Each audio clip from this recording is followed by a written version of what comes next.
ജോഷില മുതിർന്ന നേതാവാണ്. നേരത്തെ പറഞ്ഞതുപോലെ തന്നെ പ്രാദേശിക തലത്തിൽ അത്രത്തോളം വലിയ സ്വാധീനമുള്ളൊരു വ്യക്തി, വളരെ ജനകീയനായിട്ടുള്ള ഒരു മുഖം. സ്വാഭാവികമായിട്ടും വലിയ ഞെട്ടലോടുകൂടിയാണ് ഇപ്പോൾ ഈ അദ്ദേഹത്തിൻ്റെ കൊലപാതകവുമായി ബന്ധപ്പെട്ട വാർത്ത ഇന്നലെ കേരളം കേട്ടത്. വലിയ ഞെട്ടലുണ്ടാക്കുന്ന പ്രതികരണങ്ങളും ഈ ഒരു ഘട്ടത്തിൽ ഉണ്ടായിക്കൊണ്ടിരിക്കുന്നുണ്ട്. മുതിർന്ന നേതാക്കളടക്കം ഇപ്പോൾ നേരത്തെ തന്നെ മെഡിക്കൽ കോളേജിലെത്തി അദ്ദേഹത്തിൻ്റെ മൃതദേഹം കാണുന്നുണ്ടായിരുന്നു, കൂടുതൽ പ്രതികരണങ്ങൾ നടത്തുന്നുണ്ടായിരുന്നു. ജനങ്ങളുടെ ആ ഒരു വൈകാരികമായ ഒരു സന്ദർഭത്തിലേക്ക് കൂടി പോയാൽ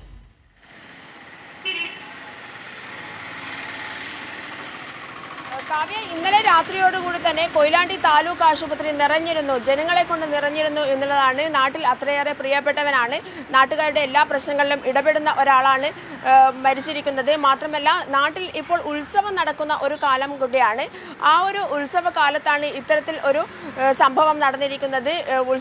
ജനങ്ങളെല്ലാം തന്നെ ഒരു ഉത്സവ മൂഡിൽ, ആഘോഷ മൂഡിൽ ഉള്ള ഒരു സമയത്താണ് ഇത്തരത്തിൽ ഒരു ദുരന്ത വാർത്ത എന്ന് വേണം വിശേഷിപ്പിക്കാൻ. അത്തരത്തിലൊരു ഞെട്ടിക്കുന്ന വാർത്ത ഉണ്ടായിരിക്കുന്നത്. ഉത്സവപ്പറമ്പിൽ വെച്ച് CPIM ലോക്കൽ സെക്രട്ടറിയെ വെട്ടിക്കൊന്നിരിക്കുന്നു എന്നുള്ള ഞെട്ടിക്കുന്ന വാർത്തയെ നാട് ഇതുവരെ ഉൾക്കൊള്ളാൻ തയ്യാറായിട്ടില്ല എന്നുള്ളതാണ്. ഇന്നലെ രാത്രി ഏകദേശം 12 മണി വരെ ജനങ്ങൾ ഈ ഒരു താലൂക്ക് ആശുപത്രിയിൽ ഉണ്ടാകുന്ന ഒരവസ്ഥയുണ്ടായിരുന്നു. അത്രയേറെ ജനങ്ങൾ തിങ്ങി നിറഞ്ഞിരുന്നു. ഉത്സവപ്പറമ്പിൽ നിന്നുള്ള ആളുകൾ ഒന്നടങ്കം വന്നിരുന്നു. അതുപോലെ തന്നെ നാട്ടിലെ എല്ലാ ജനങ്ങളും, ഒരുവിധമുള്ള എല്ലാ ആളുകളും ഇന്നലെ കൊയിലാണ്ടി താലൂക്ക് ആശുപത്രി മുറ്റത്തേക്ക് എത്തിയിരുന്നു. മാത്രമല്ല, CPIM ജില്ലാ സെക്രട്ടറി P മോഹനൻ മാസ്റ്റർ അടക്കമുള്ളവർ കൊയിലാണ്ടി താലൂക്ക് ആശുപത്രിയിൽ എത്തിയിരുന്നു.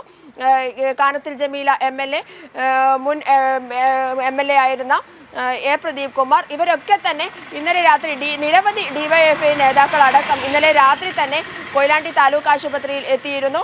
അത്രയേറെ ആളുകളെ ഞെട്ടിച്ച ഒരു സംഭവമാണ് ഉണ്ടായിരിക്കുന്നത്. പ്രത്യേകിച്ച് കൊയിലാണ്ടിയിൽ മറ്റ് സംഘർഷാവസ്ഥകളൊന്നുമില്ലാത്ത ഒരു സ്ഥലമാണ്, രാഷ്ട്രീയ സംഘർഷങ്ങളൊന്നുമില്ലാത്ത ഒരു സ്ഥലമാണ്. ഈ സ്ഥലത്താണ് ഇത്തരത്തിൽ ഒരു ആക്രമണം നടന്നിരിക്കുന്നത്.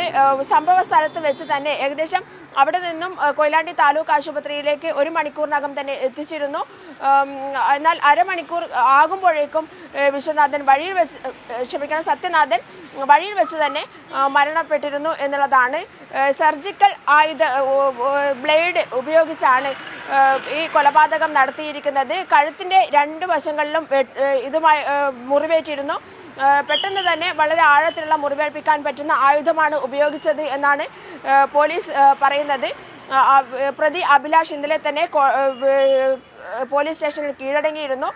പോലീസിനോട് കൃത്യമായി എല്ലാ കാര്യങ്ങളും പങ്കുവച്ചിട്ടുണ്ട് എന്നുള്ളതാണ് നമുക്ക് ലഭിക്കുന്ന പ്രാഥമിക വിവരം. എന്നാൽ അഭിലാഷിന് പിന്നിൽ മറ്റാരെങ്കിലും പ്രവർത്തിച്ചിട്ടുണ്ടോ, അങ്ങനെയൊരു പ്രചോദനം, അഭിലാഷിന് പ്രേരണ നൽകാൻ ആരെങ്കിലും ഉണ്ടായിരുന്നോ, അല്ലെങ്കിൽ സംഘർഷാവസ്ഥ ബോധപൂർവം ഉണ്ടാക്കിയെടുക്കാൻ മറ്റാർക്കെങ്കിലും പങ്കുണ്ടോ എന്നുള്ള കാര്യങ്ങളെല്ലാം തന്നെ പോലീസ് അന്വേഷിക്കുന്നുണ്ട്. മാത്രമല്ല, കൊയിലാണ്ടിയിൽ നഗരത്തിലാകെ പോലീസ് എല്ലാ സുരക്ഷാ ക്രമീകരണങ്ങളും ഒരുക്കിയിട്ടുണ്ട്.